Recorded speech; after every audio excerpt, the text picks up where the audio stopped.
Hello and welcome to part 7 of putting Dana 44s under my Jeep XJ. As you remember, these 44s are out of a Wagoneer. In this installment, we'll be removing the ring gear and the carrier and all the differential parts from the axle housing itself. We'll also go ahead and pop out the the axle seals and the pinion, the bearings for the pinion, and we'll also pop out the races for both of those bearings. It's a number of things, but they all were done in one fell swoop. Of course, the first thing that I needed to do was remove the diff cover again. Now, since I just had hand or finger tightened it rather last time, it wasn't a big deal. I just had to grab the 1/2 inch or 9/16, whichever it is, and loosen it back up. It was pretty loose, so it wasn't a big deal. And then after that, I just had to, of course, take the diff cover off. And what I found was to be expected, I guess. I mean, I had already drained the fluid and had the cover off, so there wasn't really any big surprises in there. There was a lot more dirt and dust that I had noticed from last time, but that's because there's an open breather, which I guess I just didn't notice it last time. But this time I noticed it. But well, yeah, that's all I found in there. That's what I was looking at this point. I was like, oh, that's a lot of dirt. But there's an open breather, so it's sort of expected. Everything was still good, though. It's not like anything was ruined. Or anything that I'm keeping, anyways.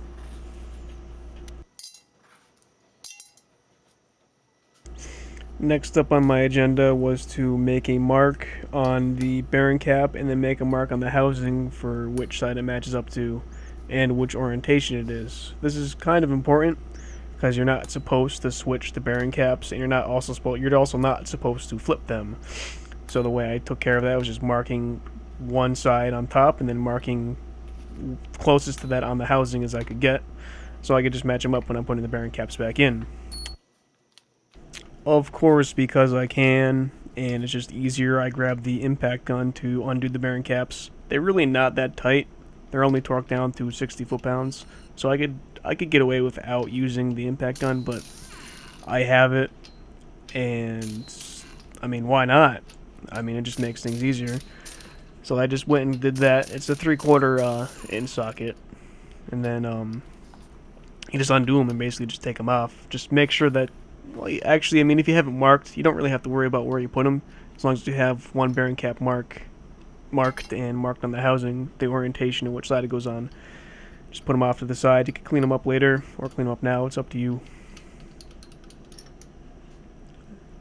And what you would see when you take them off is just the races. You wouldn't be able to actually really see the bearings at this point. The races are still actually covering them. This is where things get a little bit interesting, depending on how your view of the world. For a Dana 44, you don't need a case spreader. For like a Dana 60 or something like that, you usually need a case spreader. But my 3-foot, or it's not really a 3-foot, it's like 2.5-foot pry bar does the job of prying out the carrier that has the diff gear and all the spider gears on it out. The reason that you would have to do this is because those bearings are actually under a preload, which means they're pressed together. Like there's the race and then the bearing that goes into the race or rides on the race. The bearing is actually pressed against that race. Unlike just sitting there against it, it's actually pressed into it. That's called preload. So of course it's sort of squished into the housing. Now on a Dana 44, like I said, a pry bar usually works. But if you had a bigger axle like a Dana 60 or something like that, you would actually need a case spreader that would take and spread the case out so you can just slip the carrier in and out. But it took a little doing, but it popped right out just like that. No big deal. Then I just went ahead and looked at all the stuff that was going on in there. Just the dirt that I mentioned, because of course there's an open breather hole, just sort of collected in there. But everything was still, the housing is good, which is what part that mattered anyways. The next step is to remove the pinion. In order to do that, you have to pull off the pinion yoke, which is a 1.1/8" socket, if you're wondering. It's not that big of a deal. It's torqued down to about 235 or 250 foot-pounds of torque, depending on who you talk to. So in order to get it off, I had to not only use the breaker bar, but a nice big pipe. Once it was broken off, though, it was just a nice little turning of the wrench, and it came right out, more or less. They're usually not really pressed on, but you usually have to hit them on with the hammer, and you have to hit them off with the hammer. So, what video would be complete on this channel if you didn't have to hit something with a hammer? And that's exactly what I got to do. Just guess with that thrust washer right there. I decided to use the brass hammer. I didn't necessarily need to, but I didn't want to risk damaging the yoke. I probably wouldn't have if I used a normal hammer, but why not? I have the brass hammer. Then the pinion, that comes sliding right out through the front of the housing right there. Little tap of the hit. That bearing was completely gone. It was really, really rough, which is to be expected, I suppose. After this, I attempted to remove the pinion seal with my pry bar. It did not budge at all this way. The rear, I was able to pop it out doing this. On the front here, it just was not going to come out this way. So I had to resort to other methods, which you'll see in a second. Now, of course, what I attempted to do was use more hammer, but that didn't end up working the way I had planned. What I'm doing here is just hitting the outer pinion bearing against the pinion seal in hopes that it would pop it out. Doing it this way didn't really work. As you can see, nothing's really happening. I tried prying on it, whatnot. It was not moving. It was in there good. So I eventually had to move on to other methods, which involve my air hammer or air chisel. I ended up getting to a point in this where this is what it looked like when I had pulled it out. As you can see, I sort of boogered the crap out of it with the air chisel. But anyways, back to the story. I got to a point where, nothing was working on this. So I just actually stopped recording and just waited to see how it would come out. Then what you just saw was a little oil slinger that goes in between the oil, the pinion seal, and the bearing. That did get a little booger too, but I can straighten that out no problem. But anyways, the air chisel didn't work, or it sort of worked. It just boogered the crap out of it, and then I was able to pry it out after the air chisel had loosened it up. I am going to have to, like I said, I have to do a little work on that oil slinger to straighten that back out. But it did eventually come out where the race seats and where the seal seats is in good condition, so it didn't damage anything. But it took some doing, but it came out.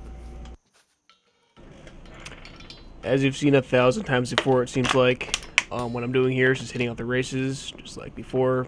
Swap back and forth, and it'll work its way out. This was the outer race, fairly simple. Repeat the process for the inner race. Just flip the case over like this, grab the pry bar, but go in from this side and hit back and forth on each edge, and the race will eventually drop out. The only thing that's different with the inner race is there is not only the race, but there's also shims that will come out with this race. The shims that come out from under this race are the pinion depth shims. These are the shims that are used to adjust how deep the pinion sits into the case. This can affect stuff like backlash, and it'll also more adjust your contact pattern. That could be its own entire video, is talking about that stuff. So I won't really get into it too much right now. This is the dirt that I've sort of been going on about that's got into the housing. This here was the open breather hole, which is how it would get in. And here's just a nice clear shot through the axle housing. Up next was removing the axle seals. You could actually see part of it right there. And that sort of makeshift tool I just showed you is how I removed them. I just put the biggest socket I could find on the end of a couple extensions, fed it through the axle tube, and just started whacking it with a hammer. Hammer works for everything, of course. And after a few quick hits, it sort of just popped right out. And that's just a shot of what it looks like. I will be replacing these. There's no point in using the old ones. Can I get a drum roll, please? Better be counting. I'm not. And that is how many extensions it took to get through the long side of the axle tube. I hope you were counting how many extensions that was, because I don't know how to count. Next up was cleaning, which took a little bit of this. Then I did a little bit of this. And then finally some emery cloth. And then after that I moved to cleaning out the tubes of the axle itself.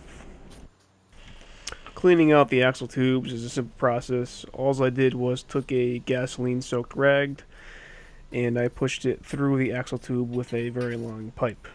My pipe happened to be copper. I mean, if you're ever doing this, who knows what your pipe will be made out of. Mine happened to be made out of copper. But anyways, I could see I'm just soaking a rag in gasoline. I would then take said rag, place it wherever I wanted on the end, then take the copper pipe, and just force the rag through, and this would just clean out all the dirt, all the buildup, anything that was in there, and just clean it out. Then after this was done, the only thing I went back and did is clean out the diff housing itself, like where the pumpkin would go, I guess you'd call it. And I cleaned all that out. As you can see, it's nice and shiny in there now, because this is after all that was done.